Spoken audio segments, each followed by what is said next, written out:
Good morning. If you're visiting with us, a very warm welcome to you this morning. Please stop afterwards and have a cup of coffee with us. We'd like to get to know you and meet with you. As you probably know, Brian and Diane are celebrating their 40th wedding anniversary, 40th years of that incarceration, as I call it.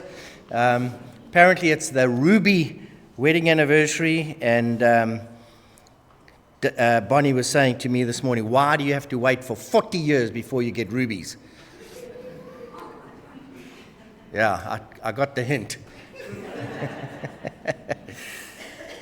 Anyway, so thank you for joining us this morning. I don't know about you, but Josh, why don't you pull up that big picture, that first picture there for me? This is something that I grew up with, okay? Always in the house. I don't think my mother ever actually bought more than one bottle because I don't think you use that much in a lifetime. But it was there. Today, I still don't really know how to pronounce this word, okay? So there's a couple of varieties, and I'll tell you what. One of them is, we grew up, it's called Worcester sauce, okay? Worcester sauce, okay? But the actual word itself is a Worcestershire sauce, okay? Worcestershire sauce. There's no H in it, Worcestershire, okay? Because it was actually invented by some pharmacists called John Lee and William Perrins, okay, in the city of Worcester, okay, in the county of Worcestershire, and so that word became Worcestershire sauce.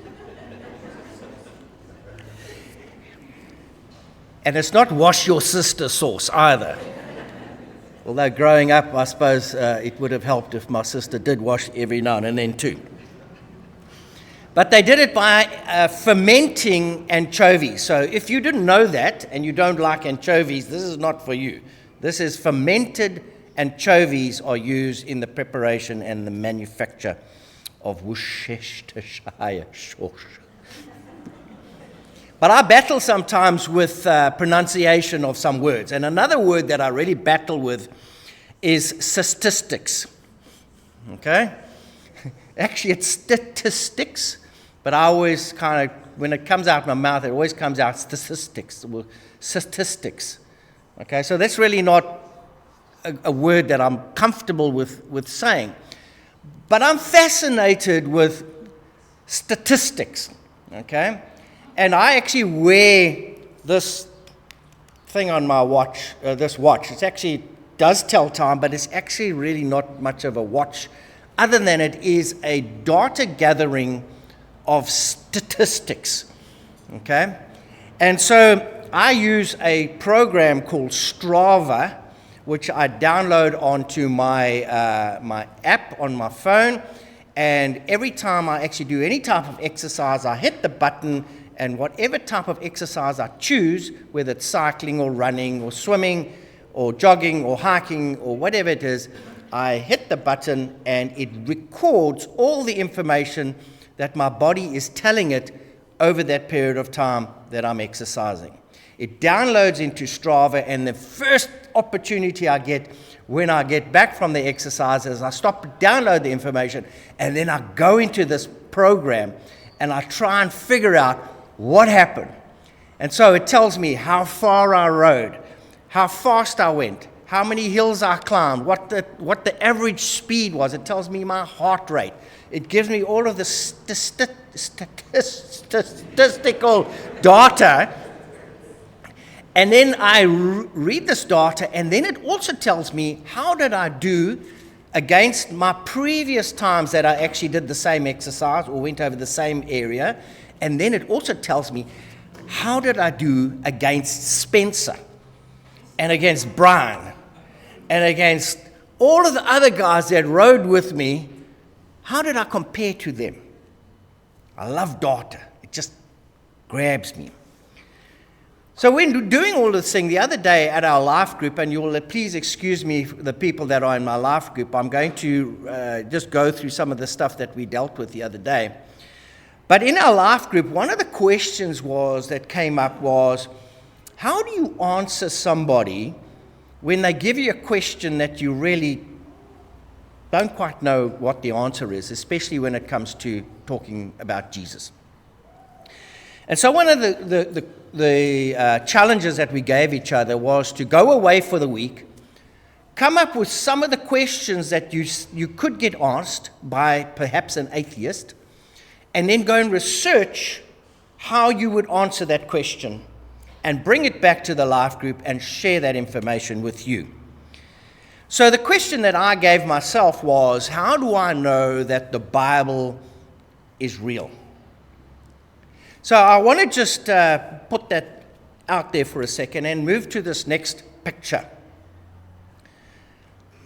Does anybody recognize that person? Adolf Hitler. Okay, how do you know? All right, okay. Have you ever met him? Okay, so the reason that we know about this guy is because of the documents that we have from eyewitnesses that actually witnessed who he was. Okay, so Hitler was born on the 20th of April in 1889 in Austria. Okay, he was responsible for World War II, in which 15 million military personnel died and 38 million civilians died in that period of time during the war. 6 million of them were Jews, and he committed suicide in his underground bunker, and he died on the 30th of April, 1945. There is irrefutable, that's a big word, eh? Irrefutable evidence that Hitler was alive. And I don't think anybody in here will ever believe that he didn't live. Yet none of you have ever seen him. And probably none of your parents have ever seen him, and you don't even know anybody who's ever seen him. But the reason you believe in him is because of the documentary evidence that we actually have about Hitler. So this morning I want to talk to you about documentary evidence, and I'm going to give you just 3 examples of documentary evidence and look at the statistics around it. So the Bible was written by 40 different writers over a period of 1,500 years and compiled into 66 books. And in those books, there are 456 prophecies that were fulfilled from the Old Testament to the New Testament. 456. Now, I want to talk to you about just 3 of those prophecies.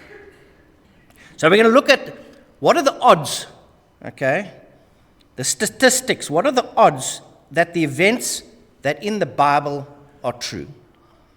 So David, who lived 1,000 years before Christ, in Psalms chapter 22 and verse 18, he said, "They divided my clothing amongst them, and they cast lots for my garments."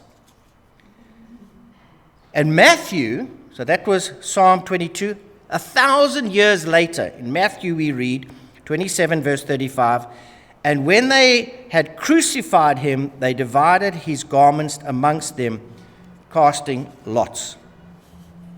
Here's another one from Psalms chapter 22 and verse 16. "The assembly of the wicked have enclosed me, and they have pierced my hands and my feet." David was talking about the crucifixion of Jesus, which took place 1,000 years later, and yet crucifixion as a form of death was not even allowed or wasn't even recognized in that period of time. Crucifixion as a form of death was only invented by the Persians, and that was in the 6th century before Christ. So how do you predict that somebody's going to die in a certain way in 1,000 years from now when the method that you're choosing doesn't even exist? It's like me saying, okay, in 500 years from now, a politician is going to be murdered. They're going to cut up his body by using a laser, and they're going to cut him in half into 4 pieces in 500 years' time. And in 500 years' time, because that doesn't happen today, right? But in 500 years' time, that actually occurs. Yet this was prophesied 1,000 years before Christ. The last example I want to give you comes from Micah chapter 5 and verse 2. Now, Micah wrote this book, the book of Micah, 700 years before Christ was born. In it, he says, in verse 2, he says, "But you, Bethlehem, though you are small amongst the clan of Judah, out of you will come one who will be the ruler over Israel." Okay, so Micah, 700 years before Christ is born, predicts that Christ will be born in a town of Bethlehem.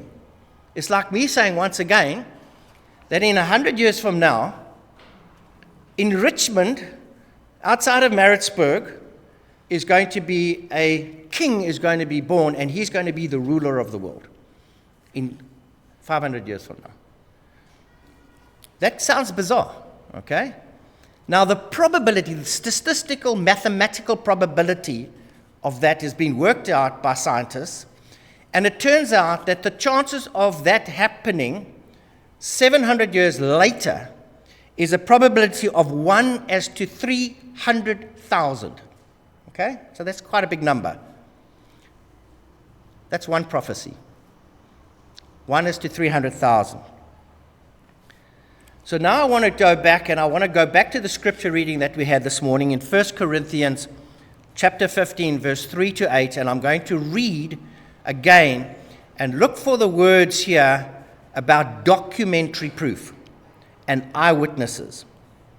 So Paul is writing again to the Corinthians, and he's telling them about witnesses to Jesus and eyewitnesses and documentary proof. So he says, "For what I have received, I passed on to you as of first importance, that Christ died for our sins according to the Scriptures, that he was buried and that he was raised on the 3rd day.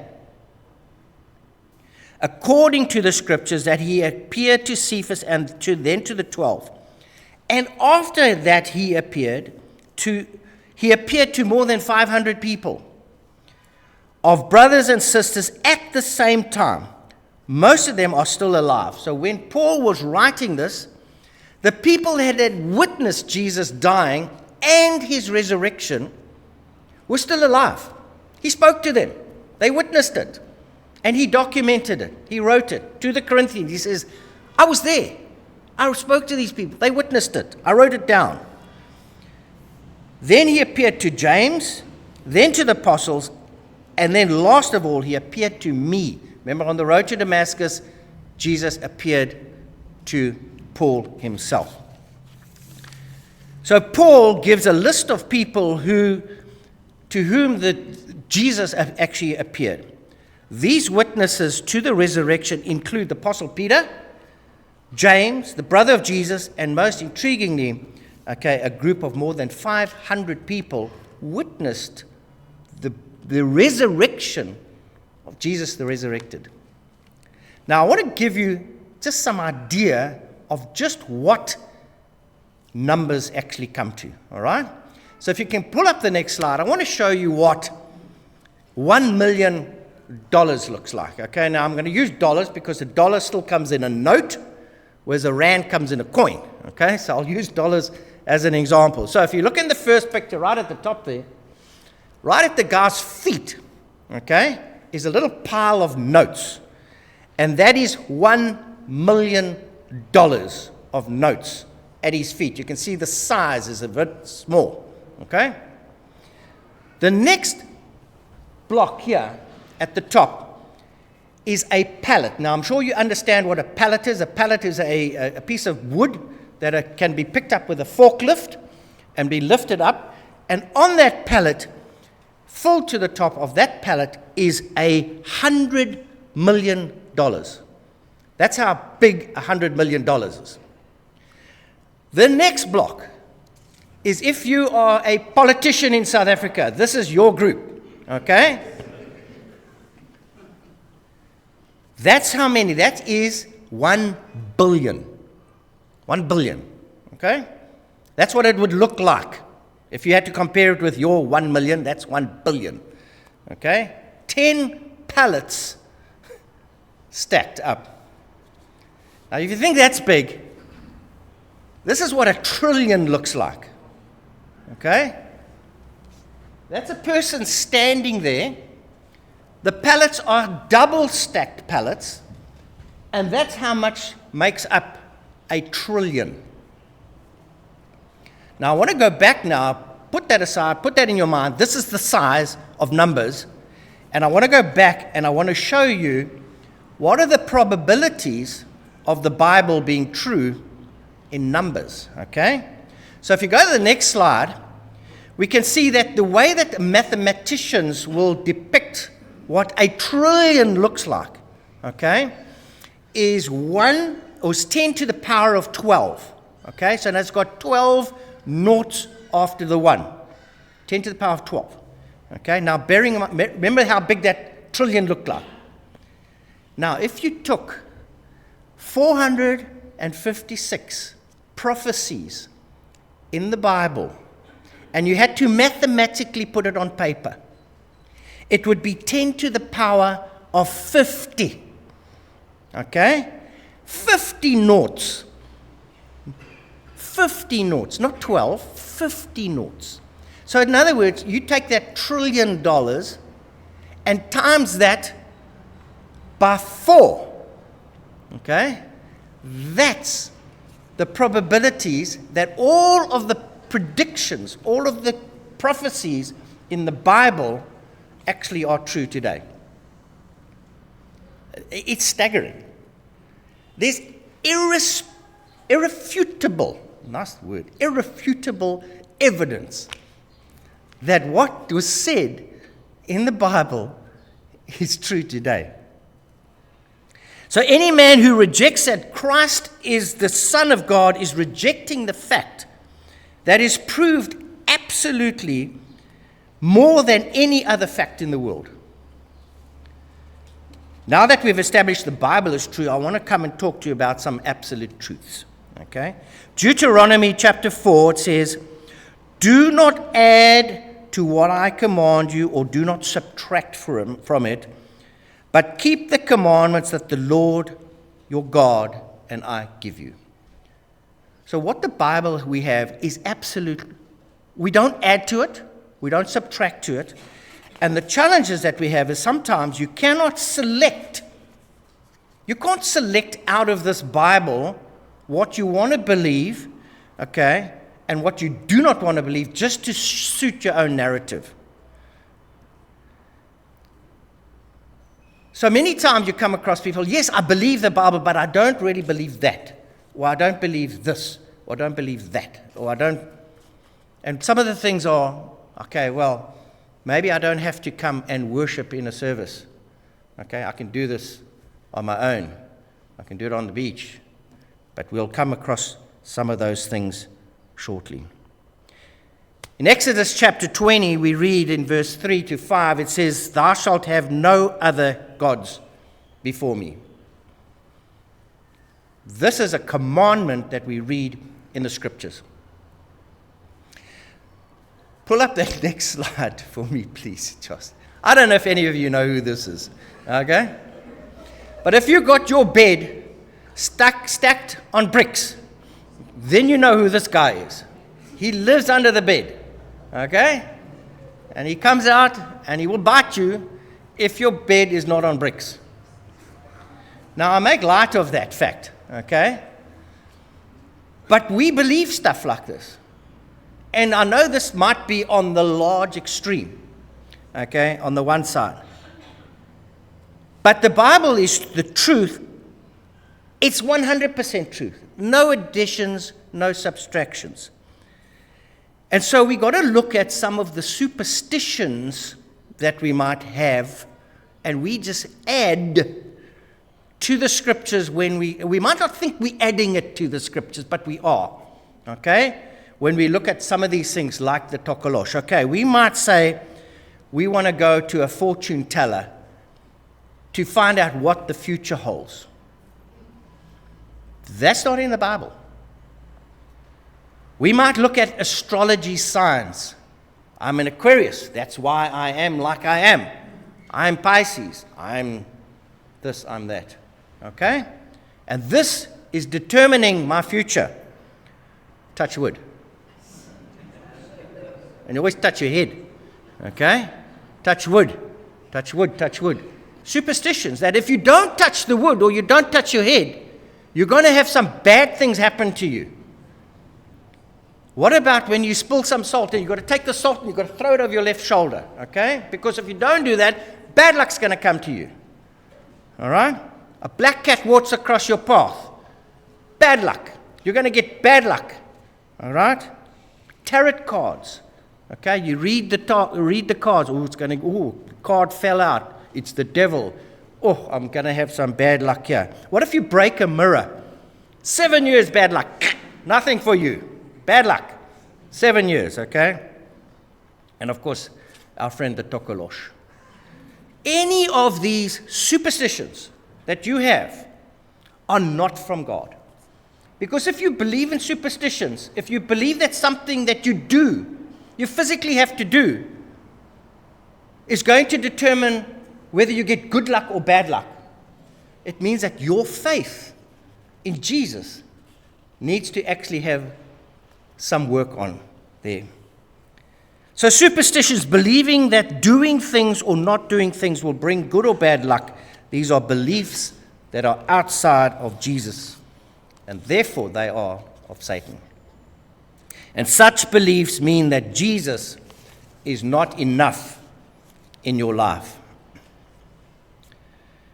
So if you believe that the Bible is genuine and that you can't select whether what you want to believe or not, okay, so when it comes down to some of the things, we can say, listen, I really believe the Bible, but, okay, coming together to worship, not that important. I'll come every Christmas. I'll come every Easter.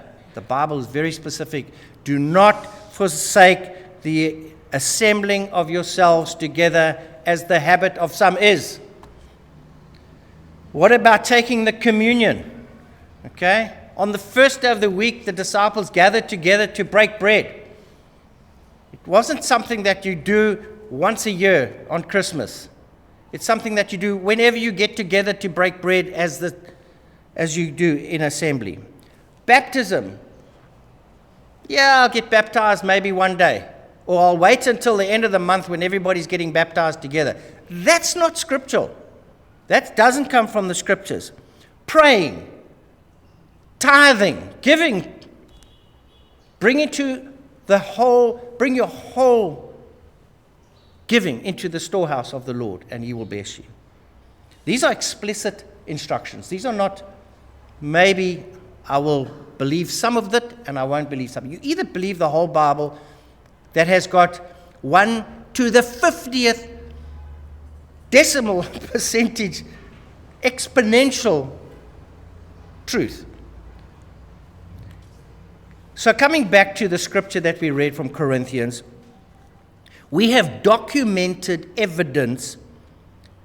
There is infinitely more evidence that Jesus died, was crucified, and rose again than we have that Hitler actually persecuted the Jews. There's irrefutably more evidence that Jesus died and was raised again than Hitler. And yet we all believe Hitler sometimes, but sometimes we take Jesus and we say, okay, I'll choose to believe that, but I won't choose to believe that. What is documented in the Bible is truth, and that's it. So in conclusion this morning, okay, 1 Peter chapter 3 and verse 15 to 17 says, always be ready to give a logical defense to anyone who asks you to be account for the hope and confident assurance that is within you, yet with gentleness and respect. Always be ready to give a logical defense to anyone who asks you to account for the hope and confidence and assurance that's within you, yet with gentleness and respect. Let's all stand together as we